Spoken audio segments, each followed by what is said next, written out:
Good morning. My name is Noma Tamsangamlazi, and I thank you so much for joining me in this beautiful conversation today. I hope that wherever you are doing well, you are thriving, and you're just ready to take on the full burden of life. You're just ready to go full force into the kind of person that you're meant to be. So lately, I've heard a story of a lady who moved from lukewarm to on fire for God, right? Those are just beautiful stories. When she narrates her story, it's a situation which she grew up in a Christian home, but she wasn't fully there in her spirituality, right? She was just living her life according to her own standards, the way Afna corner, right? But there was a point in her life where she get on older and she realized that no, there's such a deep void within her that she truly has to address, because she lives a life in which she is just constantly being hurt and going to places where she's just not meant to be there, right? And then she then had to draft her life again, right? To draft and determine whether she wants to continue with this kind of life, or maybe they want to change, to transition to a better version of herself, right? And then she realized that she wants to be this more godly type of person. She wants to go full force towards God himself, right? And then that's how her life changed. She went to become this fully godly type of woman, and in my heart, and I'm like, this is the life that you're meant to be. That's the life you're destined to live, right? And there's quite a lot of us who live a life that we're not just meant to be. We just wake up, we live that kind of life in which we're just not fully present, right? Because that's not the kind of life we're meant to live. And we fail dismally to listen to the inner voice. We struggle to listen to the inner voice of God, because the voices of the stigma and society is more louder than the inner voice within us, and we fail to listen to that voice and step into the people that we're meant to be. This is Life Simplified, a podcast where we discuss all the inspirational, relevant information for your personal development. We try to dig deeper and see through what are the values of humanity in which we could just always tap into if we want to live a life that is more intentional, that is more deliberate, and that's more fulfilling at the end of the day. So if you find this interesting, please do make sure that you subscribe to our channel, you hit the notification bell, you like, you comment, and just engage in all our conversations. Please and thank you. So in this conversation today, we derive lessons from the 48 Laws of Power by Robert Greene, one of the greatest philosophers. This is a truly powerful read for anyone who does want to live a life in which they are more strategic. Because if I were to be more honest with you, is that in life you need a strategy. You can't just live, right? You need a strategy to maneuver such that you get the most out of life itself, right? So these are just one of the most powerful reads from the greatest philosophers of our time that we could just learn from. So this is part 1 of mastering the unspoken language, and in this video I want to share with you the first 10 lessons from this book, The 48 Laws of Power by Robert Greene. Just a brief about Robert Greene himself. I think Robert Greene has this, he's truly gifted in the art of articulation. He knows how to write. He writes something that's tangible, and I think his writing itself is just fascinating. This is truly one of the most interesting books I've ever read. I'm always fascinated to get onto the next chapter, to get onto the next, because it is truly just fascinating, especially if you're someone who just likes words, and you like reading, you just like anything that has to do with words. If you could get yourself a copy of this book, you could completely get fascinated and just enjoy the author himself, right? So this book is structured in a way that he gives you the law, and he also gives you the reversal, right? So he gives you the law, and then he articulates it, and then later on he gives you the reversal, right? So a reversal it's an instruction. Okay, like the law is exactly what you're supposed to do, right? And then a reversal is, he tries to explain the degree of in which you should encounter that kind of law, right? So yes, you could be told to do this in anything, but it is important for you to understand the degree, the level of importance. So reversal is just exactly that. It tells you to what level, to what extent is this law important, how in different circumstances, how do you maneuver, because the law is the law, but it is important for us to understand that the degree of importance in any given law is very crucial. And if you struggle, you fail to understand that sometimes circumstances differ and you might not necessarily even need that law, or you need it at a minimum level, or you need it at a greater extent. Those are some of the things that you have to understand, right? So just as I've said lately, that you need a strategy towards life itself. You can't just live. If you try to just live without a strategy, you will fail dismally. You will remain miserable, right? And all of us are trying constantly to move as far as possible from misery itself, right? So this book is for strategy, it's for power, it's for cunning, right? And all of us, I used to think that at the beginning, this book would be more relevant for people with very strong personalities. But when I went through it, I realized that no, all of us should get to a point where we could protect ourselves from power. So we should have the ability to influence, to exert power, and also the ability to protect ourselves from power at the end of the day, right? So it is truly relevant for all of us if we want to live a life in which we're just truly present with it and we understand how to influence and exert power, or just protect ourselves from power itself. So law number one is that never outshine the master, right? This is a truly powerful tool for all of us to understand that if you have a very strong personality in any given setting, you should never try to outshine the master. Do not try to outshine your superiors by trying to prove more intelligent, by trying to prove more knowing in any given circumstance, right? I think I've been a victim of such, because I really didn't understand that even if my superior may be stupid or maybe whatever, I shouldn't be trying to prove superiority or try to prove to know more than that person, because at some point I then became a victim of quite a lot of things simply because of that, right? You know, man, you get to a point where they don't like you as such because they think you're more problematic than other employees to another level, right?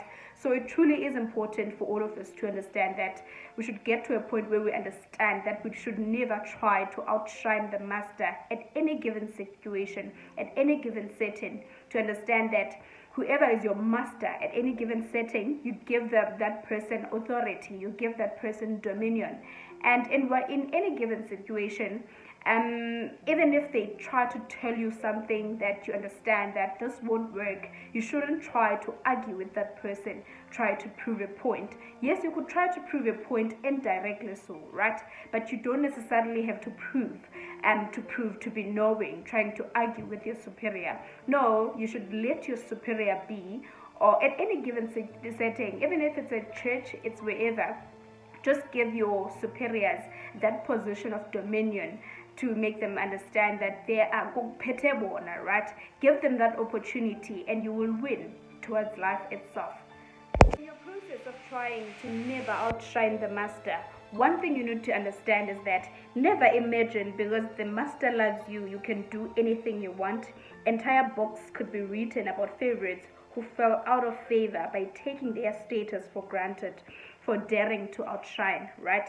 So it truly is important to understand that even if the master, you seem to be more of a favorite to your master, but you should understand that you should keep yourself to that position and never go far, because you will lose that privilege at the end of the day, right?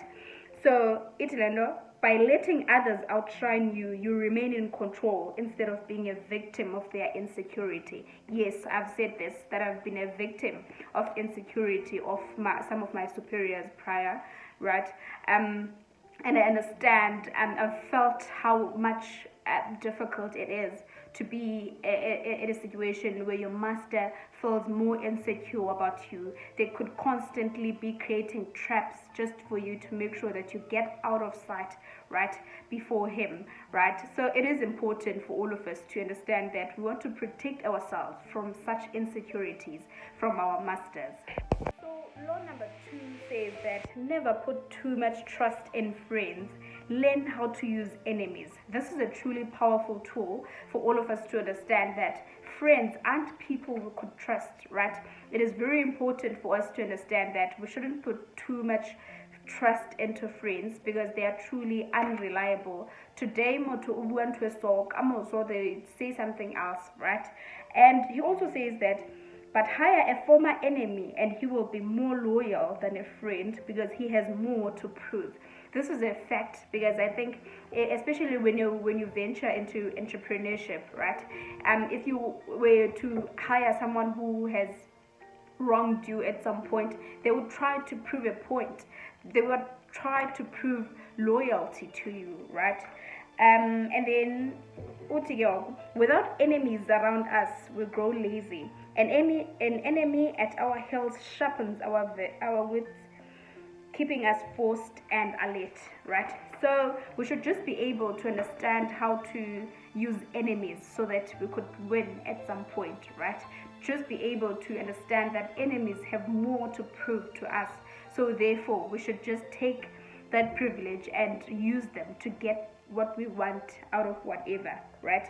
So never let the presence of enemies upset or distress you, right? So this is truly important because you don't want to struggle because now you're in the presence of your enemies. You don't necessarily have to be struggling in quite a lot of things. You tend to have this anxiety at some point because now you've saw your enemy or whatever, right? So we should get to a point where we never let their presence truly upset us or change our mood at some point, right? So law number 3 says that you should conceal your intentions, right? If they have no clue what you are up to, they cannot prepare a defense.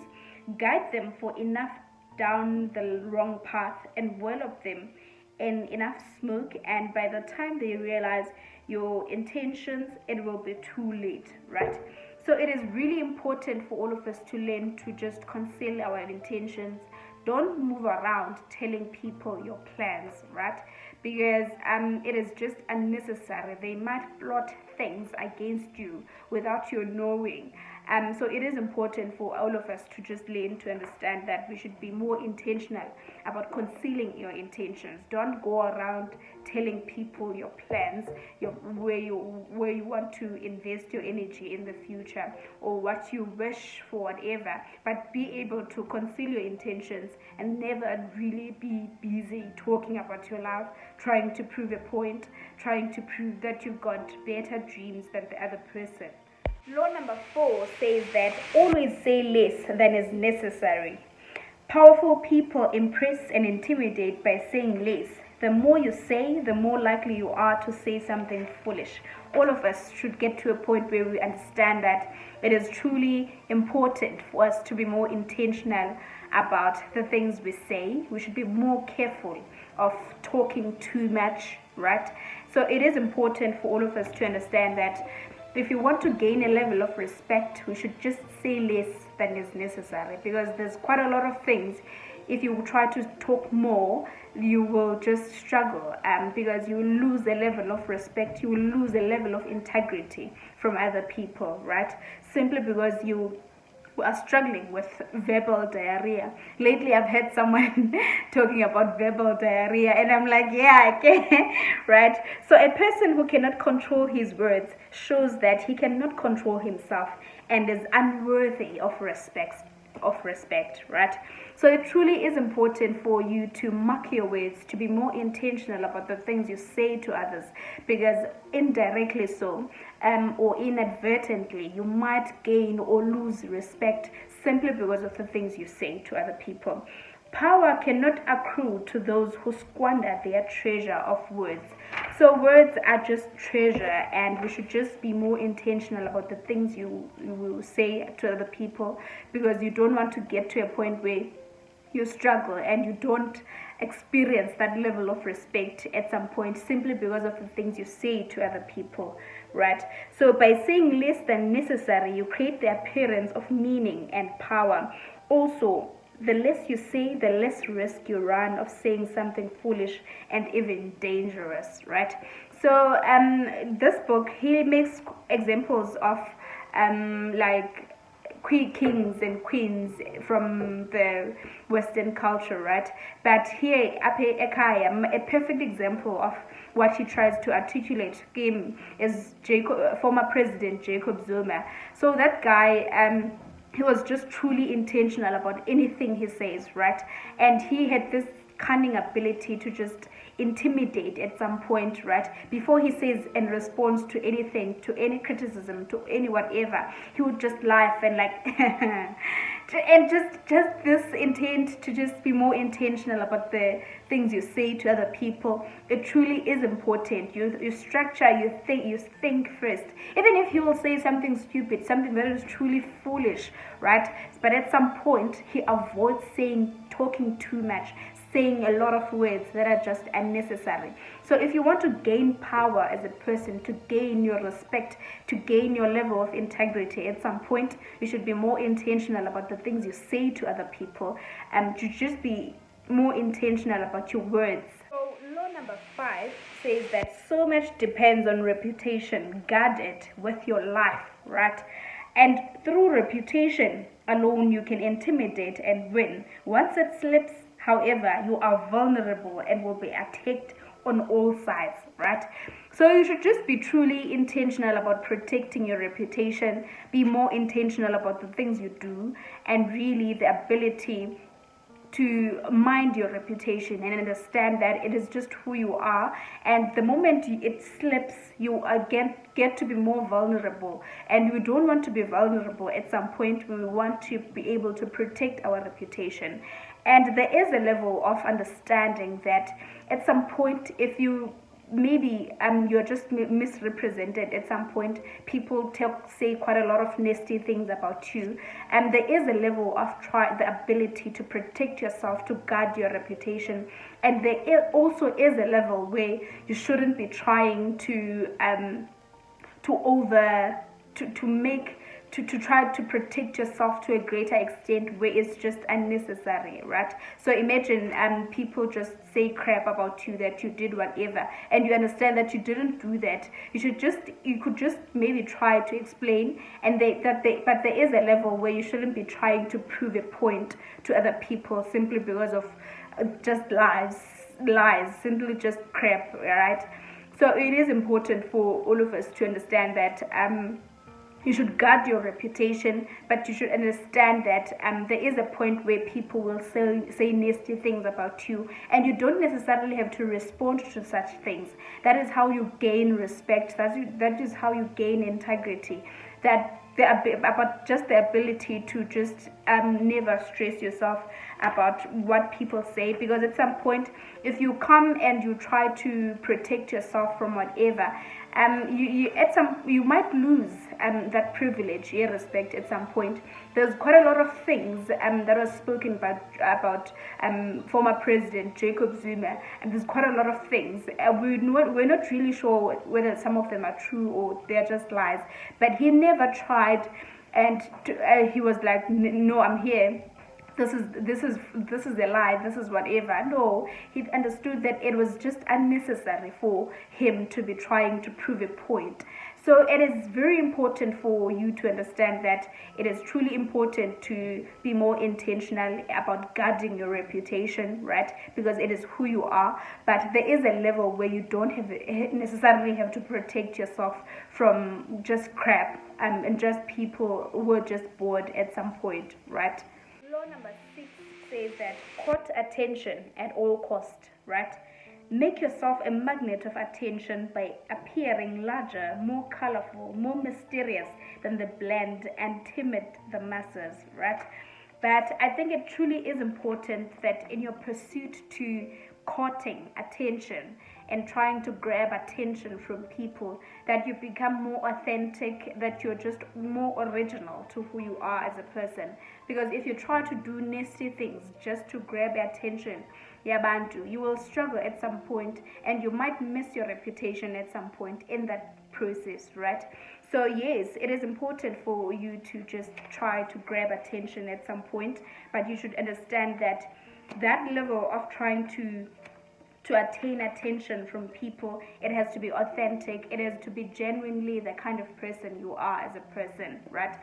Because you don't want to be doing nasty things here just to grab attention yabantu unnecessarily, right? You should be truly authentic and genuine in your trying to just caught attention at some point, right? So mystery that is woven in your day-to-day demeanor and is subtle has that much power to fascinate and attract attention. That's what I've spoke about, that you should try to be more authentic in your willingness to court attention at some point, right? So uti never appear overly greedy for attention, then for it signals insecurity, and insecurity drives power away. Understand that there are times when it is not in your interest to be the center of attention.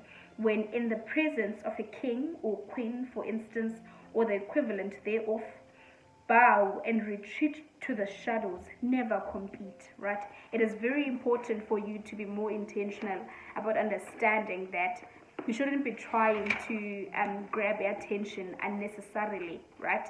Especially more in the presence of your master, right? You should understand that you should give such people a level where you constantly give them more attention to a greater extent without necessarily trying you prove a point in that presence. You try to grab the attention on your side. Understand that this is a different setting.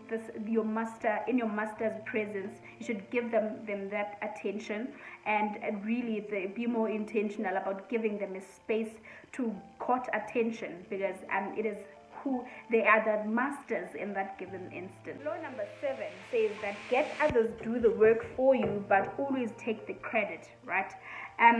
This is more important and more relevant into entrepreneurship, right? When you try to open up a business or do whatever, you should understand that you can't do everything by yourself. You should get to a point where you can learn, you can find people who could get the job done for you at some point. So never do yourself what others can do for you. It is just the ability. That's what you need in entrepreneurship, to understand that that's how you could grow. You should be able to share umsebenzi to the people who has to assist you at some point, right? And you can't do everything by yourself. It is highly impossible for that. Law number 8 says that make other people come to you, use bait if necessary. So this is what I've learned lately, that we should be more intentional about creating a personality and aura that people could just always come to you at some point, right? So he says that the essence of power is the ability to keep the initiative, to get others to react to your moves, to keep your opponent and those around you on the defensive, right? There's quite a lot of people who try to do nasty things just to get our attention, right? But it is truly more important for all of us to understand that we should never lose initiative in such things. We should never really let ourselves to come to just react in quite a lot of their moves, right? Because at some point we will lose our initiative, we will lose our power simply by trying to react to their nasty moves in us, right? So he says that when you make the other person come to you, he wears himself out, wasting his energy on the trip. That is why we get to a point where we try to prove a point to people who need our attention unnecessarily, especially those who say nasty things to us. We wear ourselves out trying to prove a point to such people where it's just unnecessary at some point. Law number 9 says that win through your actions, never through an argument, right? It truly is important for us to be more intentional about trying to prove a point instead of arguing with our superiors or with whoever at some point, right? So he says that it is much more powerful to get others to agree with you through your actions without saying a word. It is very important. It is very crucial. You must be careful then, learn to demonstrate the correctness of your ideas indirectly, right? So he says that you should be careful, especially and more especially in the presence of your superiors. Imagine your superior gives you an instruction. It is very important for you to try to follow the instruction without necessarily trying to argue and prove a point to that person that whatever instruction, whatever it is just whatever he tells you to do, it is highly impossible, right? You should always fully focus on demonstration, focus on actions, and then be able therefore to prove that it is completely impossible for whatever it is, that whatever demand that they were making, right? It is very important for all of us to understand that we should get to a point where we don't necessarily have to argue to the people we engage with, but we should understand that we should be more intentional about proving a point instead, without really trying to prove a point unnecessarily through words and whatever, right? Because you might offend the other person, and you might not even know, because really you're not aware of it, right? So no one is offended and your opinion is proven. It is very important for you to try to prove your whatever through actions, because at the end of the day, whatever situation will finally be proven, and at the end of the day, no one would be offended in that process, right? So in the realm of power, you must learn to judge your moves by their long-term effects on other people, right? It is very important for you to understand that if you want to keep initiative, if you want to preserve power, you should constantly understand that whatever it is that you do, you should judge it by its long-term effects, right? And you don't want to be arguing with your superiors or arguing with whoever unnecessarily. It is better, much better for you to prove your point through actions. Law number 10 says that infection, avoid the unhappy and unlucky, right? I think personally I've mastered this one, because I have this intent in me to just avoid quite a lot of unhappy and miserable type of people. I'm more intentional about really creating a circle of free-spirited type of people in my circle, and just live with them and just be more happier, generally more happier as a person, right? So he says that the unfortunate sometimes draw misfortune on themselves. They will also draw it on you. Associate with the happy and fortunate instead. So it truly is important for you, if you want to understand that wellness is very important for your life, and you don't really want to associate with the miserable type of people who are just unlucky and are struggling with quite a lot of things. You want to understand that it is important for you to fully focus your attention, your awareness on people who are just genuinely happy, who just really struggle less with quite a lot of things, right? So the incurably unhappy and unstable have a power, particularly strong infecting power, because their characters and emotions are so intense. They often present themselves as victims, making it difficult at first to see their miseries as self-inflicted. Bahlala bezi-victims zayo yonke into. People who are genuinely unhappy, ayibuyingxaki bethina. It is so unfortunate, and it is very important for you, if you want to live a life in which you're truly happy, you're just genuinely happy as a person, that you avoid such people, you avoid such traps in your life, because they constantly become a victim of quite a lot of things. They complain too much. They are just genuinely problematic type of people. Akondo a positive that they say to themselves and also to the people around them. So it is therefore really unreasonable for you to spend much time with such people, right? So there are people who attract happiness to themselves by their good cheer, natural buoyancy, and intelligence. They are source of pleasure, and you must associate with them to share in prosperity they draw upon themselves. It is very important for all of us to understand that we should be more intentional about drawing such people into our lives, people who are just genuinely happy. I'm so excited for this law because it is just genuinely my favorite. I like to really be happy, being content as a person. So it is just a powerful reflection of the kind of life that I live as a person. I'm more intentional about really the ability to finding the right allies, the right people to mingle with towards life itself, right? You are miserly by if you are miserly by nature. You never go beyond a certain limit. Only generous souls attain greatness. Associate with the generous, then, and they will infect you, opening up everything that is tight and restricted in you, right? So it truly is important for us to be more intentional about really the ability to be happy, to be truly genuinely happy people, because at the end of the day we don't want misery. I said this when we opened out this video, right? We want to move as far as possible from misery itself, right? Want to get to a point where we are truly generally and genuinely happy people. So anyway, we've come to the end of this video. I thank you so much for joining me in this beautiful conversation today. I hope that you find the courage at some point to grab yourself a copy of this book, to understand that it is such a powerful read. And if you want to maneuver, want to live a life in which you are fully present and you have a strategy, you give it some spice, because you understand the unspoken language. Therefore, you should understand that you want to be more intentional about really living a life in which you're fully present with it. But I thank you so much for joining me in this beautiful conversation. I thank you so much. I deeply thank you for joining me in this beautiful conversation today. But please, if you haven't subscribed to our channel, please do make sure that you subscribe, you hit the notification bell, and just be fully part of our community as we just grow together.